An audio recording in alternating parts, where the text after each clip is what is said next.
Welcome to the show, everybody. Joseph Robert, the fantasy football counselor. Exciting episode today. We're talking fantasy football impact based on free agents. So free agent frenzy here today. Got a special guest, the Wolf. Yes, the Lion and the Wolf on the same YouTube channel, on the same podcast today. Nick from Roto Street Journal. What's going on, Nick? Two hunters right here going to feast on the sheep together. I love it, my man. I'm doing great, and I'm so excited to break down this free agency period, 2020. We got some huge names to break down together, my dude. I can't wait to do it. I'm excited because after this, it's straight away right to the fantasy football season. We got free agency, we got the NFL draft, and that's it. We go year-round with fantasy football anyway, but pretty much after that draft is done, everything kind of falls into place. Depth charts look a certain way. You kind of have a better idea. Right now, we're kind of just throwing darts, literally. We don't know what the fantasy impact is for a lot of teams and how it's all going to fall together. So rapid fire, we're going to burn through this. We're going to add as much detail as we can. Try to keep it 30 to 45 minutes to get you guys that consumption on your commute, wherever you're listening. If you're watching on YouTube, you know my style. We get right to it. So let's talk about the fantasy relevant free agent players. Who do you want to start off with, Nick? I feel like the running back position is always the most important. But before we get into anybody, I just want to give a quick caution because, everybody starts to see these new players in their new jerseys. We get all excited, all horny. Oh, my God, look at this guy in these colors. But when you actually look at it, so a friend of our podcast, Scott Barrett, Pro Football Focus, broke down how many people actually improve in their new homes and how many of them actually beat their ADP, because prices start to skyrocket when we see these play people and new faces. And we get excited about this unknown factor, this guy on a new team. It actually ended up that since 2010, the last 10 years, only 27% of the QBs have actually beat their ADP, only 20% of the running backs, 32% of the receivers, and 0% of tight ends have actually beat the ADP, their draft price. And a handful have improved, but it's under half for every single position. So, yes, we're excited. I love breaking these down, but it is important to note that a lot of times they don't actually get better in these new homes, as excited as we all get. That's one thing I warned my listeners. See, like last year, everyone thought that, okay, well, Le'Veon Bell's going to be on the Jets. We're going to get the same Le'Veon Bell. I'm like, no, do not draft Le'Veon Bell in the first round. Different offense, different home, different O-line, different quarterback, different scheme, different uniform. Everything is different, right? So a lot of these players are kind of overrated because they're a product of that offense. A perfect example, Damian Williams. A perfect example, Kenyon Drake, who really didn't do anything in Miami, comes to Arizona, does a lot better. So, yeah, man, where they land is really going to make an impact on how they're going to do. So a lot of people buy that recency hype. Oh, this guy performed well here. It doesn't matter. Totally different scenario. 100%. And it totally, the system is so important, the talent around them. We try to grade all these different factors. So all of that comes into play here. And a lot of these guys we're going to talk about, I know we're going to talk about, where do we think they're going to go? Where's the ideal spot for their fantasy value? Many of them is just staying home. I know you mentioned, Kenyon Drake right there. I'd love to see him just stay with the Cardinals. He seemed to be a perfect fit for that air raid offense, that slashing style, that receiving ability. He's asking for, 8 to 10 million a year, though. Who knows if they're going to be able to pay that when they've got David Johnson eating up a huge amount of their cap. What do you see happening? Why don't we just start with him? Kenyon Drake. Do you think he stays? Do you think he goes? What's your thoughts? I'm pissed off of this whole situation. I definitely feel based on what Kenyon Drake is asking, they can't afford him. But what pisses me off about the situation, again, going back, yes, David Johnson looks sluggish at times. Yes, Kenyon Drake does fit the offense a little bit better than David Johnson. But the fact that he got benched, real piss off for me. Not only the fact that I invested him, just in general, just for just the decency and the integrity of the team. I really lost a lot of respect for the Cardinals in general. But yeah, I mean, Drake would be ideal there. I don't think they can afford both of them, to be honest with you. So it's going to be a tough situation. And I think that Kenyon Drake is asking too much based on what he's done. He had 4 good games, right? If you look at it, he was up and down in those games. Not every game was good. I think there was a 2-week stint where he didn't really do much at all.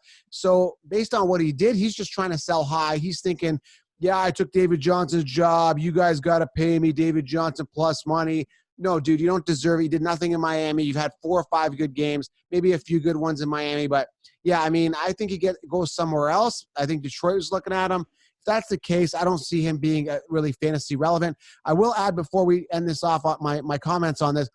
In a scenario where let's say he stays with the Cardinals, David Johnson does get shipped off. They don't bring anyone else in. He could be a top 10 finisher. There's a high ceiling, but it's got to be the perfect storm for that to happen. I think totally agree with that. When he was there, when he was the lead guy, he got there in week 9 and beyond. He was the number 3 scoring running back in fantasy for PPR because they use their running back so much. It is a one back dominant system, which I do like, whether it was David Johnson early on, Chase Edmonds. I mean, that it fucking was so annoying, but Right. I really do hope that second situation you said, they ship off DJ maybe to a team with a ton of cap like the Dolphins who need a running back, give David Johnson another chance to kind of re-spark his value, and then they get Drake in, who I think at this stage a little more explosive, a little bit better of a fit for what they do. I agree with you. If it is Drake and David Johnson's gone, I would rank Drake, right inside my top 15, top 10, Easily. even like you said. Easily. So that'll be an interesting one to see and track. Easily The top biggest, 15. yeah, it has to be the biggest name, of course, at running back is Derrick Henry. I mean, that guy was an absolute monster, a complete steamroller, led the league in carries, rushing yardage, and touchdowns. To me, my ideal spot for him is just returning home to Tennessee. They really finally committed to him with Arthur Smith, their new offensive coordinator, the 4th run heaviest team in the league. I would love to see him just stay, remain that focal point, because that line is such a beastly line too. Yeah, they might lose Conklin to free agency, their right tackle, but even without him, they have a ton of depth. They have a beastly line. So I'm hoping he returns, gets that same type of work in Tennessee. Do you see him returning, or what are your thoughts on Derrick Henry? I think the Titans are crazy if they decide to release him, or, I think he's the focal point of that offense. We're going to have to see what happens with Tannehill, that whole situation there. Are they going to bring in another receiver? Is Brown good enough to carry the load, him and Davis? I think they're going to need another receiver to complement A.J. Brown. I think he stays, and the thing with him, it kind of scares me. I'm one of those guys that knows when to ride the wave when the wave is hot. Done it with Kareem Hunt, done it with Gurley in his hot years. Michael Thomas, I discovered him kind of before the sheep system mainstream did. So I know when to fold him and know when to hold him. I don't know if he's going to have as good a year. He could have even a bigger year. But remember, if he does get paid and incentivized now, he loses that incentive. And he was super hungry. And now he's kind of said, I'm the beast. I am the guy as advertised as I coming out of high school and college. And is he going to be as hungry? And I don't know, because he's going to get paid. It's like kind of like a lion, right? After he eats, he may not have to eat for a little bit of a while, right? So that's one thing that concerns me. I was the main guy that was high on Derrick Henry above the mainstream. And this year, I'm a little bit concerned with that, but I think he stays. I think he has to stay in Tennessee, and Tennessee would be stupid if they got rid of him. Yes. I mean, they did say we're going to do everything we can, obvious statement, but they're going to do whatever they have to do, including the franchise tag to keep him. And the reason I do think he might be even better. Now, it's a very hard season to top. Again, league lead in attempts, yards, and TDs. How do you beat that? Well, Dion Lewis is expected to be released as a cap casualty, so they can bring back Henry, maybe even Tannehill. And when Tannehill was there and Henry was there, number 2 running back in fantasy, as soon as Tannehill took over, Derrick Henry was only obviously Christian McCaffrey scored more than him. Then when Dion Lewis leaves, the one reason that could spark Henry even more, he's not the best receiver. He's certainly not a McCaffrey by any means. Has averaged 10.1 yards per reception. In screen games last year, he averaged 13.8 on screens, and he's only seeing 1.6 targets per game in his career so far. So imagine if that doubles and he gets 4 or 5 targets a game because Lewis is no longer there, and this guy's now getting himself in space. He's such a fucking tank. I love Derrick Henry. I mean, Derrick. It could even become better. So I'm hoping they bring him back. I'm hoping they release Lewis. And then, if that's the case, and Henry's really that 3-down complete total package, I think only Christian McCaffrey is a clear-cut lock to go above him, maybe Barkley as well, in my opinion. Right. I'm excited. So, yeah, that's my prediction. I like him. I'm going to have to see where he falls. He's still in my top 5, I think, right now. I love him. Still a guy that I was high on last year. So, yeah, I like him. I hope he stays. Who else do we got? If not the Titans, is there a team that you're like, man, I really hope I see Derrick Henry go there?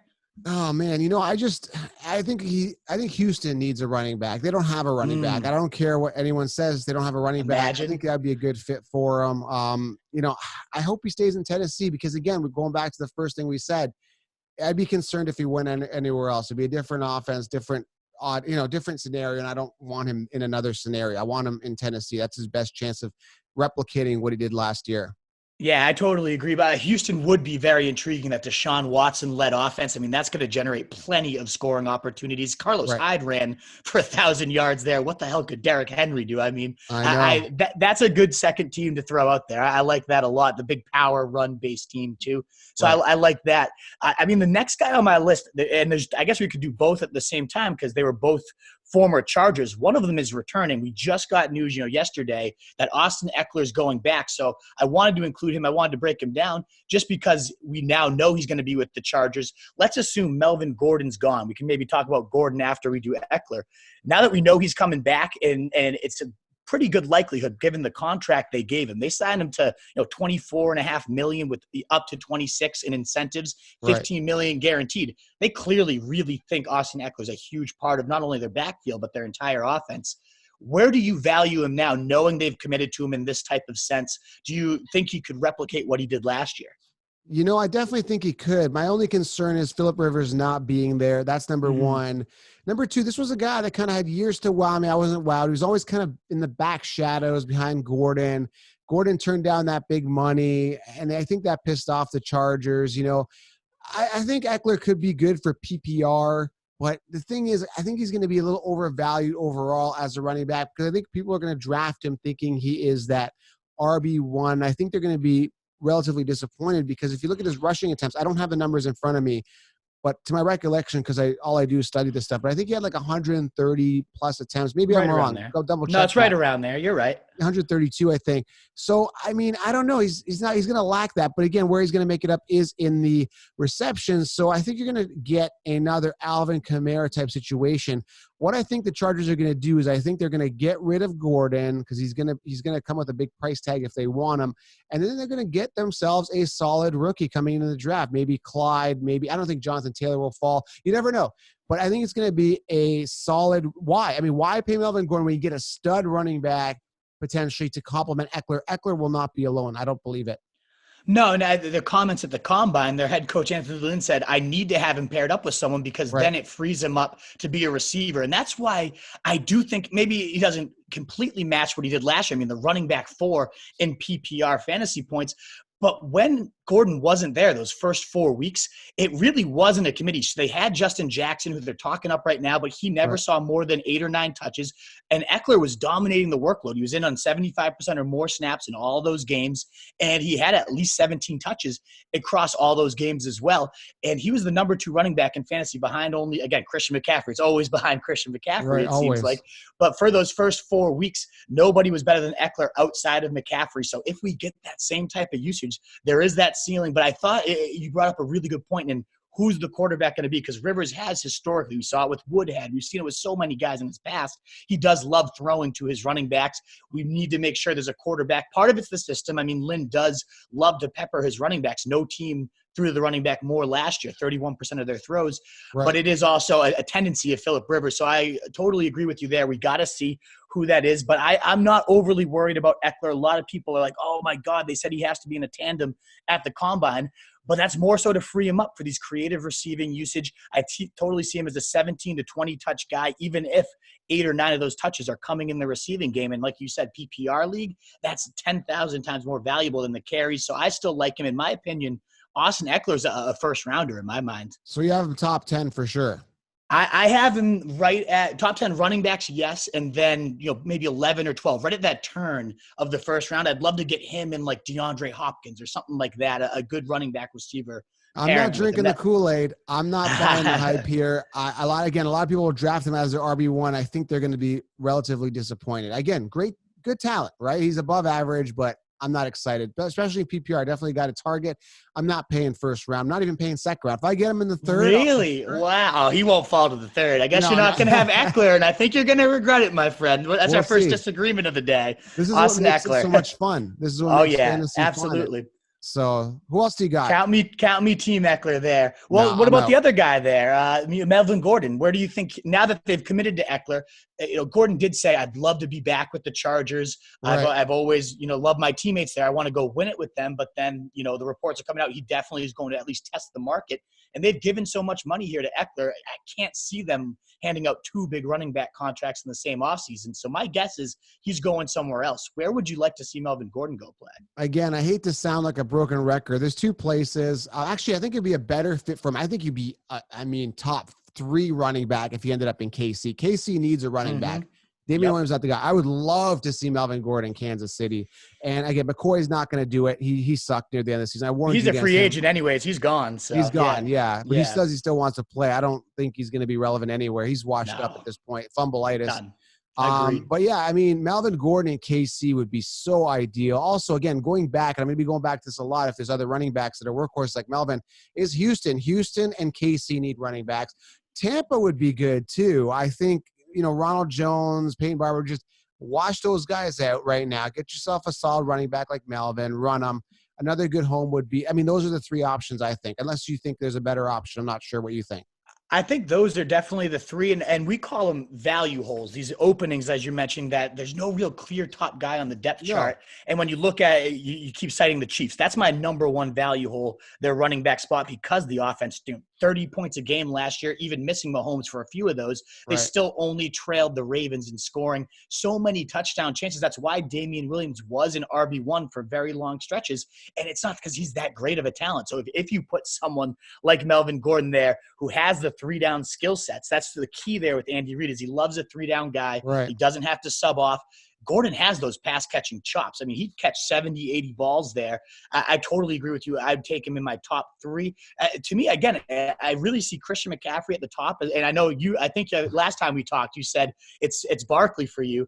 But after McCaffrey, I don't really have a clear-cut number 2. To me, that could be Melvin Gordon if he did go somewhere like Kansas City. The other team you mentioned there, too, the Bucks. We saw with David Johnson a couple years ago with Bruce Arians in 2016, 2,100 total yards, 20 TDs, and 80 receptions.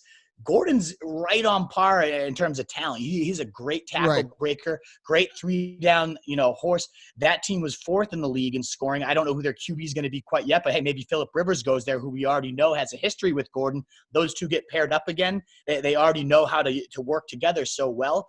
I would love to see something like a Phillip Rivers, Melvin Gordon reunion in that Bruce Arians offense. They only had Peyton Barber and shitty Ronald Jones last year. No shit, no one did anything. If you give them a guy like, when you give Arians a true talent, even like Rashard Mendenhall, who wasn't great, had a ton of great years under him with the Steelers. So I'd love to see him. If not the Chiefs, I think the Bucks was another great call. I'd love to see him go there. Definitely. Are there other free agents with and their fantasy impact? Who else do we got here? There is Kareem Hunt. He's a restricted free agent, but obviously only a couple years removed here from leading the league in rushing. The year before, he was the running back 8 in points per game with the Chiefs here. I would love to see somebody sign him to an offer sheet. The Browns have already said they're going to give him a tender, so we know they're at least going to try to get him back. But there's still so many running back needy teams. If he gets, swooped away and goes away, not only is that great for him, but also, as we've talked about before, Nick Chubb, who I still love, whether Hunt's there or not. But if he leaves, Chubb now becomes top 3 in my opinion, whereas right now I have him top 10, at least top 5, maybe even top 3. I'd love to see Hunt go to a place because I think he's a great 3-down talent, like the Bucks, like we've already mentioned. Maybe even Miami. I don't love the line there. I don't love the overall offense. But, man, Kalen Ballage is the top of that depth chart. So there's at least 270 touches available because nobody should touch the ball above Kareem Hunt there. So just to get him somewhere else where he's going to get the volume he deserves and free up Nick Chubb, I'd love to see. What do you think of Kareem Hunt? Kareem Hunt, again, we're going to debate about this. We're going to beat each other up all offseason about this. But I'm telling you, if Kareem Hunt is there, Nick Chubb is going to plummet. His stock goes down. I don't care what anyone says. If you look at the last 8 weeks, Kareem Hunt was getting actually more fantasy points in more games. If you look at it, 1 or 2 points more in some games. I think Chubb beat him in a few games. It's going to affect him, whether you like it or not. He's going to be a thorn and a pest in the side of Nick Chubb if he stays. But I would love to see Kareem Hunt going back to KC. Damian Williams should not be playing as a starter, period. He's not a starter. I don't like him. He's very one-dimensional. Run to the outside, catch the ball, drop it occasionally once in a while. He doesn't run up the middle very well. Kareem Hunt is more versatile. He's stronger, more agile, catches the ball better. Imagine him going back to KC and basically reestablishing that. But would they want him back? Remember, the main reason they got rid of him was because he kicked somebody. I mean, the Browns got him at a cheap price too, right? So the Browns, being the people that came in, hoarded him in at that good price, would they really want to get rid of him? I think he comes back. Yeah, I expect him back too. And I think it's unfortunate because I, again, would love to see both those guys thrive as the featured backs they both deserve to be. So we've talked about a few teams just to kind of summarize like where we want to see some of these guys go. Chiefs have to be number one. I think Titans, if Derrick Henry's not there, presenting also a great, that line, the run heavy tendencies. The Bucs we've mentioned. The Cardinals is a backfield we have yet to see, who's going to truly dominate there. And as you've mentioned, the Texans is a very explosive offense with a clear hole in their backfield. I think the other team, we mentioned the Dolphins not as sexy, but certainly volumes there. The other two teams I think are sleepers that we should watch here are the Steelers. Are they going to commit to James Conner after 2 injury-marred years?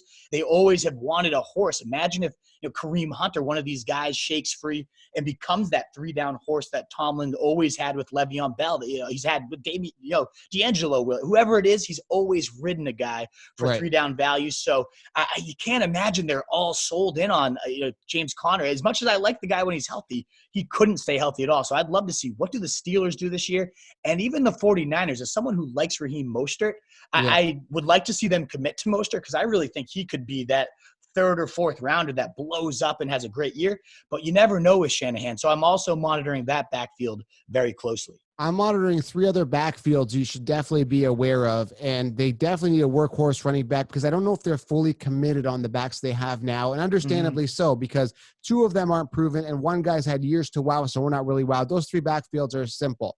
The Eagles, Miles Sanders, they showed commitment to him at the end of the season. I don't think he's going to be alone, but if he is alone, he's going to be a beast, top 10. Devin Singletary, a little undersized for me to be a workhorse. Again, another guy, I don't know if the Bills are fully sold on. And another backfield, the guy I'm saying years to wow him, and I'm not really wowed, is Marlon Mack, the Colts. I think the Colts also need a workhorse running back. Those 3 teams as well, teams to keep an eye on. And like you said, Connor, I'm not sold on him being the solid workhorse running back. There's no way. Yeah, interesting teams to put out there. I mean, for the sake of those, especially those sophomores you mentioned, Singletary and Sanders, I love those guys. Yeah. So I'm really hoping nobody goes there, but it is important to monitor for those 2 values, do any of these big names. And there are some other interesting names. I'm going to throw them out there, and you tell me if any of these guys intrigue you. So the last 5 running backs I think to be aware of are Jordan Howard, Matt Breida, DeAndre Washington, Lamar Miller, and Carlos Hyde. Are there any of those guys you want to talk about or hope to see go somewhere? Okay, here's the deal. You sent me, prior to the show, we kind of reviewed our notes. He sent me a list of notes. And when he sent that, it just doesn't excite me. It's kind of like, to be honest with you, kind of going back to single days and stuff like that when I wasn't married. But it's kind of like there's certain people that catch your eye, right? And the other people you don't even look back at. You don't take a second glance at. Those running backs are guys that I don't care about. I just do not care. They suck to me. I aim for high caliber, high ceiling, grand slam kind of players. Players like that, I don't even want to talk about. But let's bring them up. I mean, briefly, I'm staying away. I don't care where they end up because they're literally just going to be guys that are going to be backups. And that's the problem a lot of people do when they draft. They draft predicated on name. Oh, I know the name Carlos Hyde. And they would probably have themselves, this is a big mistake for people in fantasy. This is where I get the edge. A little fantasy football draft tip here. They draft on names. Oh, I want a Frank Gore. I want a Carlos Hyde. I want a Lamar Miller. No, man. While you're scooping that up, I'm scooping up these rookie running backs later, mid to late rounds, and I'm hitting home runs potentially, and you guys are wasting your time with guys like this. Perfect example. Thank you for bringing up these guys. Don't Yeah, care. I think that's a funny analogy too. We sometimes on my podcast we do a series called, if this player was a woman in the bar, who would they be? And Yeah, you're right. it's a Like good these are the one. guys that you're not necessarily looking at unless they're dressed up the right way. Let's say they have the right outfit. They have, a surprising. It might be one of those girls that doesn't look great at first, but then you're, oh damn, that ass. Like if you put Breida in the right clothes and suddenly it's popping, like the Chiefs. Let's say Breida's one of the fastest running backs. He logged the fastest run of like 23 I don't miles per care. hour on an 80-yard I don't touchdown. care. If he, let's say the Chiefs had nobody else other than Breida, you've already said you're not sold on Damian Williams. Let's say Breida goes there and he's competing with Damian Williams. You wouldn't care about Breida at all with the Hey, Chiefs? I trademarked it. Years to wow me, and I'm not wowed. It goes back to Keith Marshall. Do you remember Keith Marshall? Tell me you remember. Probably Way not. back. That is way back. That's like Was that three, the 4 years Raiders? ago. Ran a 4.29. Okay. He Yeah. ran, I think he used to run with Todd Gurley. Wasn't he called Gershel? Todd Gurley, Keith Marshall. They were called Oh, okay. Gershel. Yeah. I know who you're Yeah. talking about. Yeah. Ran a 4.29. Oh, you forget all of a sudden. That speed, I Yeah. don't care about speed. John Ross, what has he done, right? So when you talk about these guys, they don't excite me. I don't care. Keith Marshall Breida's ran a had some plays 4.29. though. I agree with you. I'm not a straight up like, oh, look at these combine numbers. He's got to. I Yeah, get it. yeah. There's tons of examples. We've seen some glimpses of Breida. I mean, Jordan Howard has the Bears record for most yards in his first 2 seasons. So like, if you put him with the Texans, for example, like you saw what Carlos Hyde did. Was it sexy last year? No, but you could depend on him for your flex, especially during bye They're weeks so because he's getting. boring. Jordan It's very Howard boring. bores me. But if it bores me too, I'm not sitting here saying I can't wait to draft Jordan Howard. Like he's disgusting. I get it. It's nothing great. Yeah, But yeah. again, you dress him in the right clothes, like the Texans, for example. If you can make 1,000 yards, 6 to 8 TDs with Carlos Hyde, Jordan Howard could certainly at least replicate that. And Hyde had his usefulness. Again, I like going for the highest possible upside. So you're right. Right. Very few of these guys are going to be on my radar. The only one that does stand out, I mean, we mentioned Howard. If he goes to the Texans, I do like Breida's speed, and I do think he has flashed on the field. So I do want to see where he goes. But I've never seen DeAndre Washington actually get a true shot. Last year, when he had 3 starts, when Josh Jacobs was out, he had 21, 18, and 21 points. He was an RB9, RB11, and RB9 for those 3 weeks. The 3 times he was used, he was a top 12 running back all 3 times. So if he goes somewhere, let's say, again, the Dolphins, for example, who have nobody there, and he's going to a spread offense for Chan Gailey. He played in a spread offense in college. I could see him kind of sneaking out. If he does get the volume, I could see this guy being a top 20 running back that no one really ends up talking about. Yeah, I agree with you to some degree. I'm not taking these guys out on dates by any means, but I will tell you this. I definitely see some upside. Some guys come out of the woodwork years after. We saw it with players in the past. I can't even remember this guy's one's name. Justin Forsett, I think. Does that ring a bell? I think remember him. Oh, yeah, Baltimore. Forsett. Yeah. He was older. He came out of the woodwork, had a great fantasy year. And you saw with Drake coming back. You saw with Damian Williams having a little bit of shine. You put him in the right clothes, and you might get a nice thing to look at. Yeah, I mean, but you got to really kind of like find the diamond in the rough. And I'm not really good with digging that, and I don't want to go in there and dive in. I'm going to stay away. But yeah, I definitely see them, some of these guys potentially coming out of the woodwork. But to me, give me a young, hungry guy that's got tons of upside in a great situation. That's what I go for. I agree. And as a whole, like my philosophy is go for the highest upside. So a lot of those guys probably won't be on my radar unless they do end up with the right team. So I'm with you there. Every pick, I want the biggest ceiling because you're not going to win with the 9th round fucking Jordan Howard. But like it's not winning you your league, whereas there are sneaky league. Lamar Jackson was a round 12 guy last year. Like there are upside that late. So I'm with you. You got to swing for the fences much more often than you don't. This is one year moving away. We started with running backs. We spent a ton of time on it because it is, in my opinion, the most important position in fantasy. We've talked already. Building that stable of backs is a strategy we both believe. And I'll do first 3, even 4 picks, all running backs, just to make sure I have my horses. But this year in particular with free agency, quarterbacks are much deeper than you usually see. It's a position that teams don't usually let a good starter get away, yet there's a list of 4 or 5 guys I could see as starters. And obviously this offseason, all the talk has been the GOAT himself, Tom Brady. Where is he going to go? And I'm a New England fan. You can see the Patriots thing in the background. I've grown up in Boston my whole life. Like I'm a diehard New England guy. So I have heard nothing but Brady, Brady, Brady, this little hint, that little hint. So it seems to me by all the buzz that's going on here, there's a good chance he's actually gone, which blows my mind. I'm ready to cry for 2 days straight once he finally leaves us. What do you think? Is he going to come back to New England? And if not, where's he going to go? I don't want to spend too much time on this, but I hate when this happens, especially when you got the greatest of all time. We saw these players like Gretzky went to the Kings. He was on the Oilers for all the years. And you're kind of used to certain GOATs and certain players being on a certain team, and then they move away. It kind of bothers me a little bit. Joe Montana, wherever he goes, I definitely feel similar to the way Brady got his last Super Bowl. Or sorry, not Brady. Peyton Manning got his last Super Bowl. And I don't know whether it's fixed or not, whatever. That's a whole other episode. But I still think he gets another Super Bowl ring. Wherever he ends up, he's going to be in a situation, not only based on his talent to get it, but also the scenario of the team that he's going to get another Super Bowl. There's no doubt.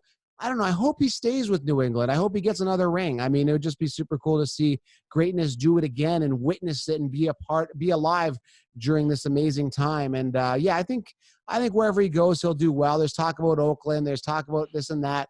Wherever he goes, he'll do well, and he'll have the tools to do well.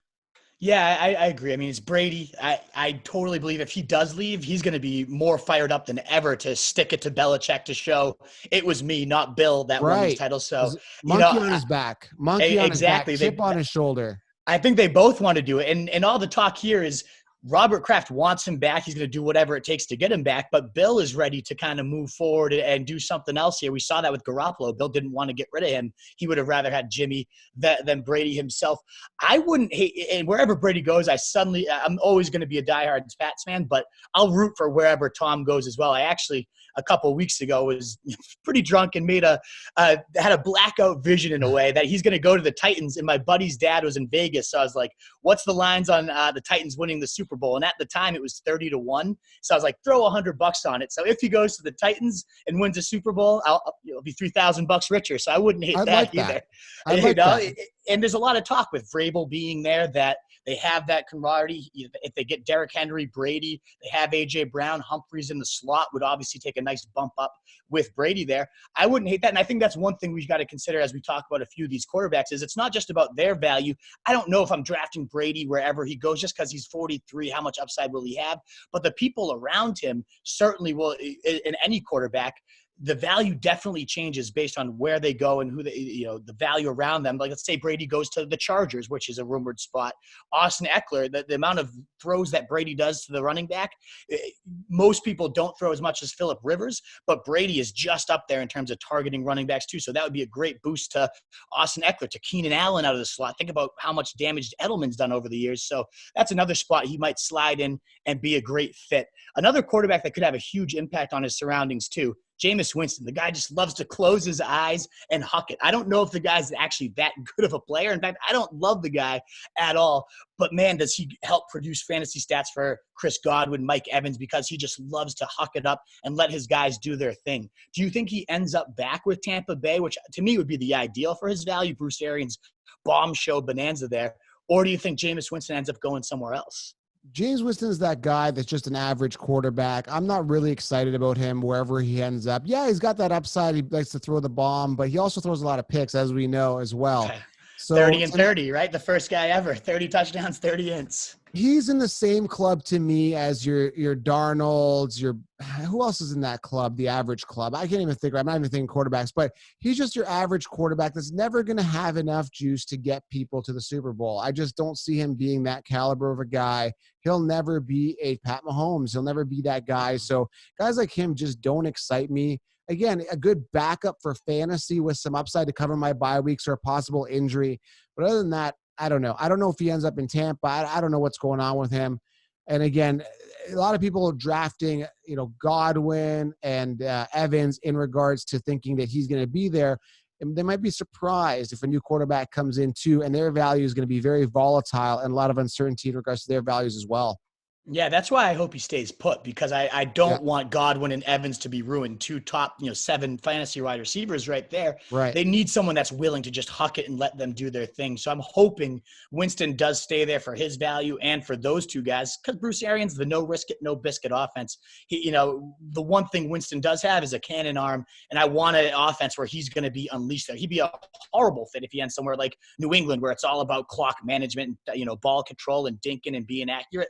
I hope he doesn't go somewhere like that. I want to see him in these vertical style, Air Coryell offenses that really fit his big arm strength. I'm hoping he stays in Tampa Bay, but if not, I still would be intrigued by whatever wide receiver one is tied to him, because we've seen it over and over again. He is very willing to let his guys go and make plays and just huck up the prayers.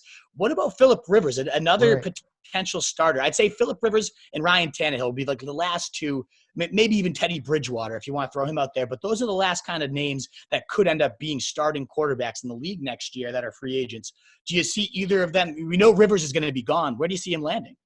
That's a tough one, man. I really don't know where Rivers is going to land. Wherever he lands, I think he wants to win a Super Bowl. I think he's got another monkey on his back, chip on his shoulder kind of guy. Wherever he wants to win. But what I do like about him when you're looking at fantasy impact, whatever receivers are going to be on the receiving end do have a lot of upside. So whatever team he's going to land on, the receivers are going to benefit. Where do you think Rivers is going to land? Right, as of right now, I don't know. I have no I idea. My best guess would be Frank Reich's Colts team right there, because he used to be the offensive coordinator for the Chargers. They have that familiar, that background together with each other, and they clearly have a quarterback need when they're rolling out Jacoby Brissett right now. Right. So I wouldn't be shocked to see Rivers go to a system he already knows, a system that won't be overly reliant on his arm, because at times last year it looked shot. It didn't look like he could really Right. fling the rock quite as deep as he did. And so if he goes to the Colts, maybe a little more accuracy for T.Y. Hilton there. We've talked about how Rivers does love to target his running backs. So whether that's Marlon Mack, Naeem Hines, or if they, as you predicted, maybe go out and get a new rookie that's a 3-down guy. Like if Rivers is there, the running backs certainly get a nice little boost as well. The tight ends, Jack Doyle. We've seen Rivers Right. between Gates and Hunter Henry. He's made some very good money with his tight ends as well. So Jack Doyle might get a little bump up should Rivers go to the Colts. So that's my guess for him. What about Ryan Tannehill? I mean, he was the quarterback 3 in fantasy when he took over for Tennessee. There was a stretch where only Lamar Jackson was scoring more than him. Right. Was that a mirage? Is Tannehill actually good? And what do you think happens with him? I don't know, man. It seems to be a curse with Miami because years to wow me and I wasn't wowed. So he kind of shocked me. And I think he had more time in the pocket to throw, better O-line, better situation, young, hungry receivers. I don't think he was a fluke. He was relatively surprisingly consistent. So Yeah. I hope he stays in Tennessee. I think he needs a shot. Again, one of those guys that never really got the opportunity, those diamonds in the rough. And I like him. I mean, you could probably wait on this guy. I don't know when he's going to be going. I haven't done any mock drafts. I don't start mocking till around end of April after the draft. Why would you, right? We No don't point. know where all these players are going to be, right? Yeah. Yeah, so I think you're going to get him for a good value who could be a quarterback 1. You don't got to invest the Lamar second-round pick on, and I think he's going to be great if he stays put. And I think Tennessee should be smart enough to do it if they don't get a Brady or something like that. But my question is, again, he's going to be in the same caliber as the Winstons of the world, the Darnolds. I don't know if he's ultra elite yet again. So I don't know if he's going to be enough to take the Tennessee Titans to the finish. I just think he's missing the it factor that Lamar has, the it factor that Pat Mahomes and Brady have, the Russell Wilson has. I don't think he's one of those guys that's got it. No, I don't think so either. But fantasy-wise, does he have that factor? He can run. We saw him run in for a bunch of touchdowns last year. He's surrounded by, A.J. Brown, so elite after the catch. So many of his fantasy points were like, here you go, A.J., go do your thing. A.J. explodes down the field for 60 yards after the catch. So can he get a Super Bowl for them? No, I'm with you. I don't see them winning a title with Ryan Tannehill, but can he win fantasy titles? Because as you mentioned, the price, I'm all about, and I'm sure you are too, you got to wait on quarterback. As much as I love Lamar Jackson, and it would be nice to have this guy, last year you were getting him in round 12. The year before, Pat Mahomes was going in round 12. I got Mahomes in 10. I was all about Mahomes. Yeah, totally. Yeah. I will admit I missed the Lamar Jackson train this year, unfortunately. So did I. I was all about Kyler Murray. I thought he was going to be that, Pat Mahomes cheat code. There is always one of those. And again, Tannehill was the quarterback 3. Only Pat Mahomes and Lamar Jackson had more points than this guy. And he's not going to be priced that way because he's Ryan Tannehill. But the system does fit him so well if he returns to the Titans. If he goes anywhere else, I probably have no interest in him. But I think Arthur Smith, their coordinator, did a really nice job surrounding him with the right talent, with as you mentioned, the offensive line improvement to give him just a little bit more time made a huge difference. So I could see myself being down with Ryan Tannehill if he returns for sure. Is there any other quarterback? Do we even talk about Bridgewater? Do you think he goes anywhere and starts? Has upside. What he did when Breeze was off was pretty impressive. So I'm really curious on, there's a ton of upside here. So it depends on where he lands yet again, what happens with him. But I like him, but I think he's going to want a lot of money. Is it rightfully so? I think so. I think he's going to do some good things. I don't know if he's ultra elite, but I think he could be a level. The ceiling is higher for him than a Winston or a Tannehill. That's my opinion on this guy. There's a ton of upside here. Interesting. Yeah. I mean, there is definitely some upside for sure. As you mentioned with the Saints, obviously he was set up so well because they have a great line in Michael Thomas and Kamara. The weapons were perfect. But yeah, this guy is a starting caliber quarterback. So I'd love to see him get a shot. He hasn't really had that true, this is my team, I'm the quarterback since the Vikings. And I don't even know if they gave him a real fair shot there. We mentioned all these value holes for running backs. To me, the top quarterback value holes would be the Bucks, just because Bruce Arians throws it 50 times a game. He loves to throw the bomb. So whoever ends up there, I'm going to be very intrigued by, whether it's Winston or somebody else. I think the Chargers, they love to throw as well. They have great weapons there. The Titans do have a good system. Again, they made Tannehill the number 3 scoring quarterback. So whether it's him, whether it's Brady, I do think there could be some value to whoever's the Titans. And then we haven't even talked about Dak, who is obviously the most elite of the free agent quarterbacks. I feel like we kind of left him off because he's going back to Dallas, right? Like there's no way they would ever let him go. Is there? I mean, I think they might tag him and stuff like that, Yeah. But I don't know, man. I kind of feel for Dak because, again, going back to me hating on Carson Wentz because Carson Wentz really hasn't done anything, gets a $128 million deal, and it's like, Dak, like, pay the guy. I think he's slightly above par. I think he's better than Winston. I think he's better than Tannehill, but I think he's missing the it factor, and I don't know what it is. The O-line is there. The running game is there. The receivers are there. What's missing? I think that it factor could be Dak's ability, maybe. I don't know. They should pay him something. I don't know if it's going to be a mega contract like Wentz, and I think the Eagles should have done the same thing. They should have felt out Wentz maybe for another year before going crazy and paying him like it was crazy. Anyway, that's a whole other topic. But, yeah, I think he stays. He's got to start making a statement. He's got to do something this year. I mean, come on, man. It's time now. Yeah, I agree. I mean, he's got everything. He's got no excuses. And Mike McCarthy, a quarterback whisperer, right, he obviously had great years with Aaron Rodgers. So if I think they would be smart to franchise him, like you mentioned, and get a year and really see, is this the guy we want to commit to? I wonder if Dak would hold out in that situation, though, if he would even end up playing. So we'll see. They're saying it's going to take $30 million plus a year to get it done. I don't personally think Dak's worth that. But if he's got everything around him, then maybe, just maybe. I do think he's a baller. We haven't seen him get all the way quite yet, but McCarthy might be that guy to bring him to the next level. And a guy that would really help him is to bring back is Amari Cooper. Definitely, in my opinion, to transition to wide receivers. Let's do it. There's not a ton of wide receivers this year, and same with tight ends, but there are a couple. It's very top heavy. There's like 2 or 3 names for each position, and Amari Cooper is definitely the headline of this wide receiver class.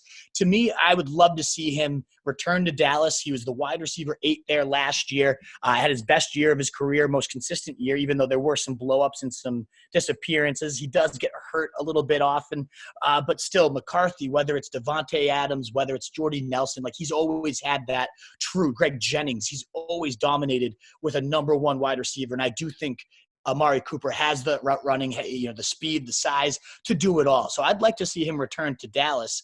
Do you think he gets back there? And if not, is there anywhere you'd like to see him go? I'm Dallas's owner right now. I'm the head coach. I'm the administration there. And I'm going to say I like Cooper. I think he's above par, well above par, not the best. I don't think he's in the class with the Michael Thomases and Julio Jones of the world. I think he's below those guys. I think Kenny Galladay is even better than Amari Cooper. But I think I would not pay Amari Cooper. There's a deep, and you know this, there's a deep NFL draft class coming in at wide receiver. Henry Ruggs, Judy. I mean, I don't think they're going to get Judy, but they could get themselves an ace wide receiver to complement a very well-talented Michael Gallup. I think Gallup, when he was drafted, he was supposed to be the wide receiver one. I think they had that in the back of their mind that he would be kind of their ace. And he's pretty good. The guy is good. Like, his yards after catch look good. He's aggressive. He's got a nose for the end zone. When he catches, man, he goes. Like, it's hard. Like, he fights for every yard. I love that. And I think he could technically be the wide receiver one, bring in a couple rookie wide receivers, groom one, and you could save a ton of money on Amari Cooper, who's, again, been good. He's shown some flashes, but lacked the consistency. So if I'm Dallas, I'm not paying Cooper. I know you like him, but I'm going to go the opposite direction here. And I could see them taking that approach too, because I agree with you. Michael Gallup is very talented and maybe could shoulder wide receiver one duties. We had RJ Ochoa, a beat writer that's very tapped in there for SB Nation, the Blogging the Boys, on earlier this offseason. And he talked about, they'd love to have Cooper back, but they do believe in Gallup as a potential wide receiver one. I mean, the guy had 1,100 yards, 6 TDs, 66 catches. That's very high-end wide receiver two, if not, low-end wide receiver one numbers. And if that volume becomes, now I'm the number one guy. And I asked Ochoa, we see a lot of these guys that thrive in the number two role because they're getting the weaker coverage. Do you think Gallup would be able to handle those number ones? And he's like, definitely.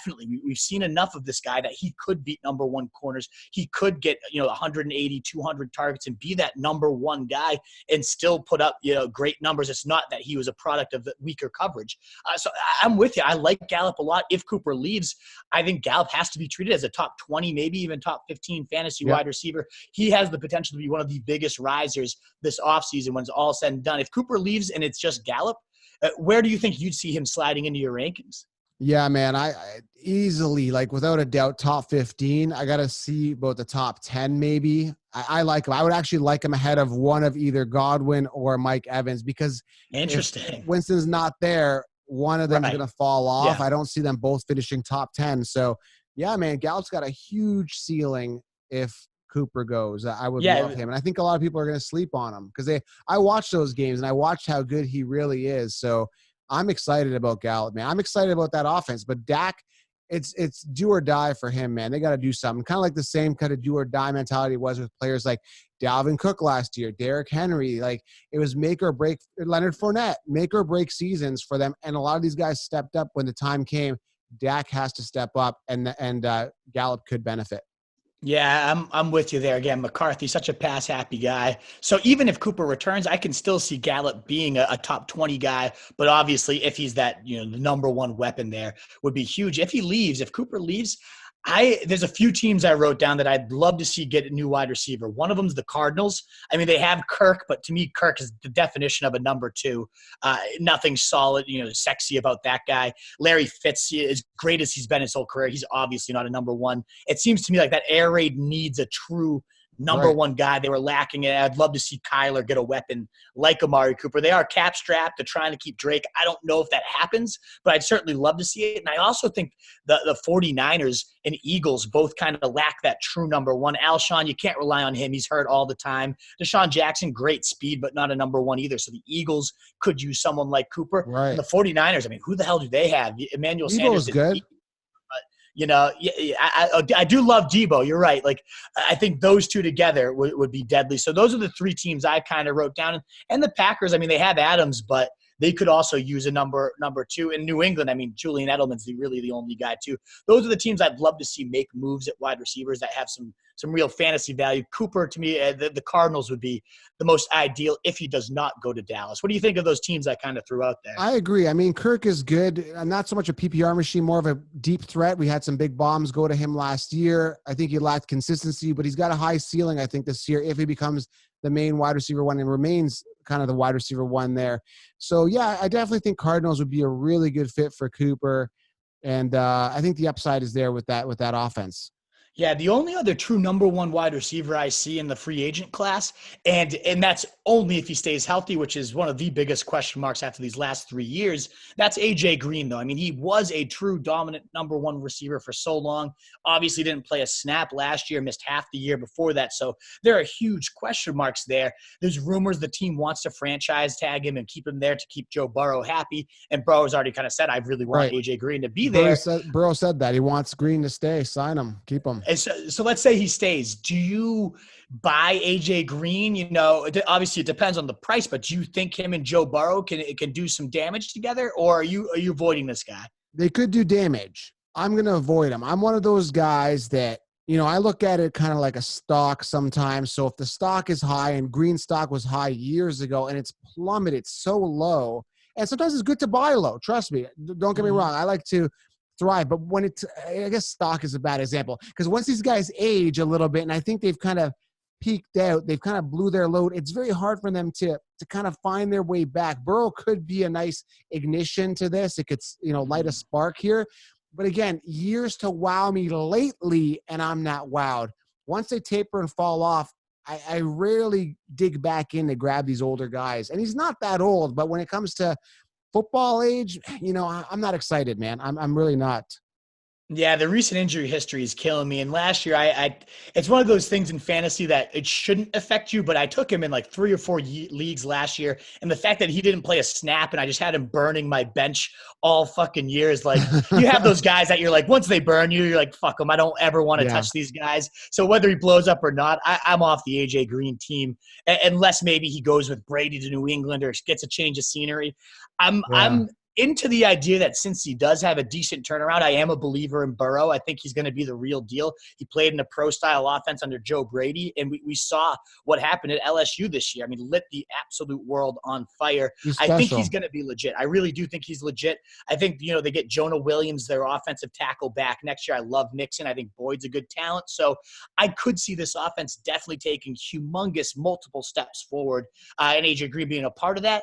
But I just don't trust the guy to ever stay healthy. And I imagine the AJ Green name factor, you brought that up. Oh, AJ Green, I can see that driving a 5th to even 4th round price. And at that price point, give me Terry McLaurin. Give me one of these younger guys that has some more upside. Michael Gallup, you know, I'd much rather take a shot on these guys that are up and coming rather than the ones that's been there before, but probably on the way out.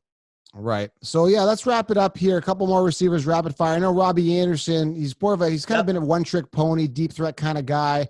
You know, he doesn't excite me, and he's not going to excite me on the Jets. What do you think happens with him?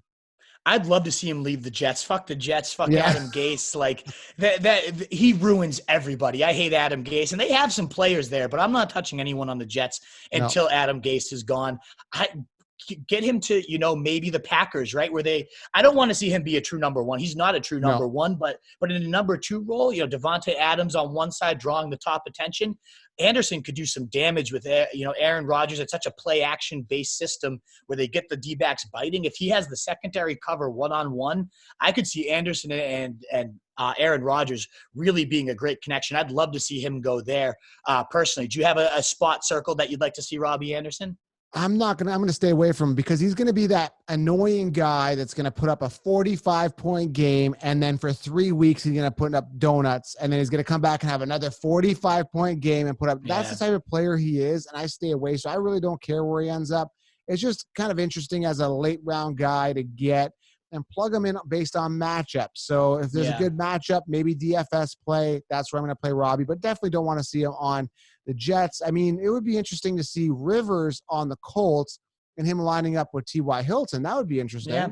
I think that's a great team to throw out there that could use a good number 2 wide receiver. I mean, you got T.Y. and him on the same side. That's a lot of speed for defenses to account for. And that would open up so many things underneath for Doyle and the running backs too. So I like that fit a lot. That's a really intriguing one. The only other name, and some names that are on the list, is there's Aguilar, Rashad Higgins, Danny Amendola, Randall Cobb.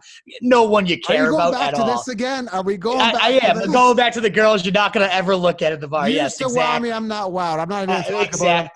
The only time, Sorry, Gordon. The only time I remembered Amendola is when he was stealing targets from players I like. I hate that. He's like the Aaron Sproles of wide receivers. I hate those people for fantasy. Just a leech. He's never going to have his own value. He's just going to steal from other people. I hate it, man. I hate those guys. The one name I want to throw out there, just because he blew up at the end of this last year, and it's your years to wow me, I'm not wowed. Brashad Perriman, he was a first-round pick, huge guy, deep speed, didn't do anything for his first 4 years in the league other than these brief glimpses of speed. But last year, once everyone was hurt around him, he kind of stepped into that number one role for the Bucs and had 3 or 4 monstrous games. If you used him down the stretch, there's a good chance you won your league because of Brashad Perriman, which is insane to say. Is there anywhere you could see this guy landing where you're like, all right, this is a sleeper for me? That's tough, man. Maybe Arizona, Kyler. He's showing some flashes, but not enough to get me excited. I'm not getting out of my seat and clapping or anything like that. I'm leaning back. Maybe I might lean in and say, that was pretty good. And that's it. That's all he's getting at him. You lean forward for a second. That's it. I'm not a quick glance. then someone else. It's going to be too much of a headache to bring home. Yeah. You're going to regret it in the morning. Again, but ceiling doesn't mean anything. I want to see a little bit more consistency in production. Yeah, the only other guys I wanted to make sure to mention here, tight end. It's usually free agents don't typically succeed when they leave their original team, but this year we got Hunter Henry and Austin Hooper, 2 top 7 or so tight ends in fantasy these last couple of years. What do you think of these two? Do they stay home? Do they go somewhere else? And if they leave, where do you want to see them end up?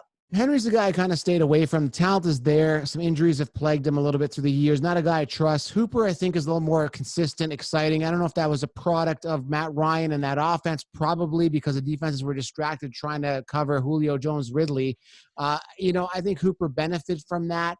So, I don't think Hooper's going to be there. There's already been talks saying that he might be moving on. So, I don't know. It depends on where he ends up. I don't know where he could end up. This to me is another coin toss. I'd just be throwing darts. I don't know, but I think Hooper could be an immediate impact and a safe tight end you can get later. Hunter, I don't really trust. I don't trust Hunter. You don't trust Hunter Henry at all? No. Yeah, he's had a tough time staying healthy. My guess with how these two shake out, they're already saying the Chargers might franchise tag Hunter Henry, keep him there.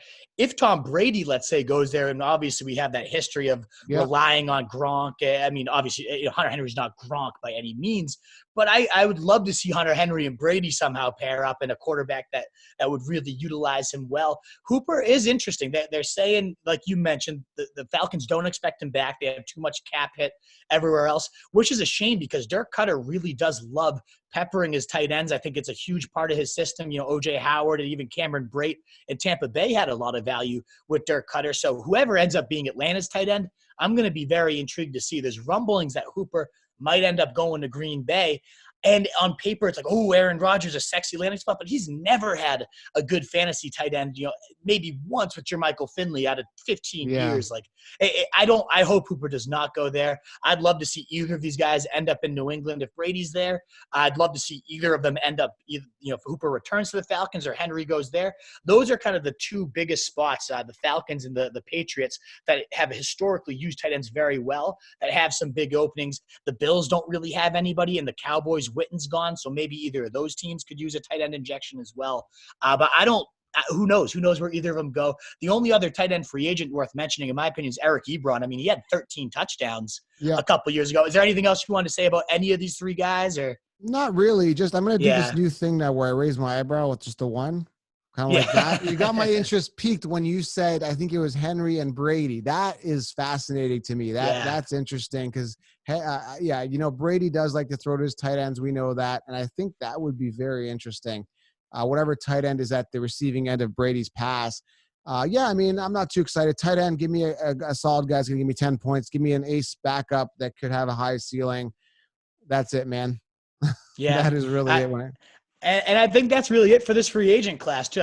Obviously, there's a ton of top end talent. We hit all the positions, and we hit where they hope they end up. And it's going to be crazy. It starts March 16th, the legal tampering, and then they can officially join new teams. We know they're all talking already. So I love this time of the year. I feel like we have to, once we see where all these names do end up, and what the new homes are, we should come back and now say, what is their new value? That's just as valuable, if not more so. I'd love to do that again, but this is about as good in depth of a preview as I think you're going to find out there. This is complete. We got to get it out there to the masses, get everybody listening. A lot of dream scenarios here, a lot of impact. We dove deep, covered a lot of free agency and the fantasy impact. So thank you, Nick, the Wolf, for coming on. And yeah, man, I'm excited. We're going to do this more often. I just want to throw out one more quick stat that I forgot. I had it written down here in my notes, and it's not about somebody who leaves, but if Hooper does end up leaving, Calvin Ridley, when Hooper was out of the lineup, the stats are ridiculous. So without Hooper, he only averaged 6 targets, 4 catches, and around 54 yards a game, which was the wide receiver 26. Not horrible, decent in fantasy, but when Hooper was inactive, there's only 3 games. He saw 10 targets, 7 catches, 106 yards, and almost a touchdown per game. He would have been the wide receiver 2 in fantasy if you go all 16 games with that pace. So I'm all about Calvin Ridley, especially if Hooper leaves. That's a guy I'm really have circled here. I'm all over Ridley. He's on the consensus rankings, the consensus rankings, pretty low right now. Like, you can get him. He's people are sleeping on him. They're sleeping on Deebo Samuel. They're sleeping on, I think, Cortland Sutton's a little bit underrated. There's a ton of sleepers at wide receiver. A lot of big breakouts this year. I mean, it's simple. Let's keep it simple. We'll end this with this. This is my strategy, and I talk about it in my 16-round draft solution. Very simple. Load up on RBs.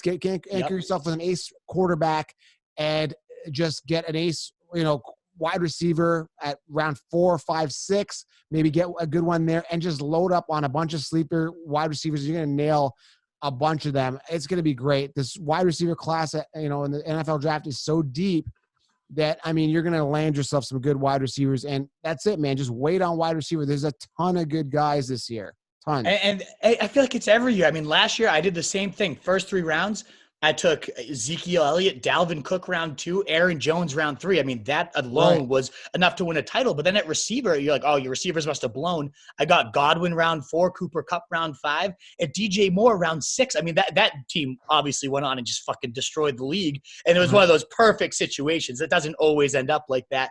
But those guys you just said, if you get Cortland Sutton round 4, Calvin Ridley round 4, Deebo Samuel round 5, who knows where Metcalf's going to go. But there are tons of these breakout receivers. So I'm totally with you there that we could see some huge breakouts. I'm going to be publishing this on my podcast. I know you are too. Do you want to make sure before we sign off here that my audience, if they haven't heard of you, and I'm sure they have, because you have one of the biggest and best followings on Instagram, but if not, because we do have a little bit of a niche following here too, where can my guys find if they want to connect with you and interact? Well, obviously, YouTube here at Fantasy Football Counselor, TikTok at Fantasy Football Counselor, Instagram at Fantasy Football Counselor, and Twitter at FF Counselor 1.